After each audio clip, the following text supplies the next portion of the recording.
ஆடி 18ஆம் பெருக்கு அன்னைக்கு வசதி படைச்சவங்கலாம் தங்கம், வெள்ளி, வைரம், வைடூரியம்னு வாங்கி அம்மனுக்கு அலங்காரம் பண்ணி சாமி கும்பிடுவாங்க.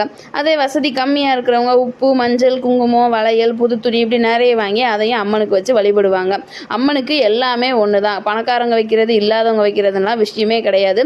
அவங்கவுங்க பண்ண பாவ புண்ணியத்துக்கு ஏற்ற மாதிரி அவங்கக்கிட்ட இருந்தால் அருள் கிடைக்கும். சரி, பொதுவாக ஆடி மாதம் வந்துருச்சுன்னா மழை நல்லா அடித்து ஊற்றும். அதனால் ஆறு, ஏரி, குளம் எல்லாமே நிறைஞ்சு வழியும். விவசாயிங்களுக்கு ஆறு நிறைஞ்சாலே சந்தோஷம் தானே. இதைத்தான் அப்போவே சொல்லியிருக்காங்க, ஆடி பட்டம் தேடி விதைன்னு. ஆடி மாதம் ஆறுலேருந்து தண்ணி நிறைஞ்சு வரும்போது முக்கியமாக இதில் காவேரி ஆற்றுலேருந்து நிறைஞ்சு தண்ணி வர்றதை பார்க்கறதுக்கு எல்லாருமே கோடான கோடி மக்கள் காவேரி ஆற்றை சுற்றி காத்திருப்பாங்களாமா. இந்த வருஷம் அதுக்கு முன்னாடியே தண்ணி வந்துடுச்சு. ஆடி மாதம் அன்னைக்கு காவேரி ஆறு நிறைஞ்சு வர்றதை பார்த்த விவசாயிகள் ரொம்ப மகிழ்ச்சியாக அவங்களோட உழவு வேலையை ஆரம்பிச்சிருவாங்களாம். சரி, வீட்டில் இருக்கிற நம்மளுக்கு என்ன வேலை அப்படின்னு கேட்டால், ஆடிப்பெருக்கு நாளில் கன்னிப்பெண்கள் எல்லாருமே அம்மனை கும்பிடும்போது நல்ல குணம் இருக்கிற கணவர்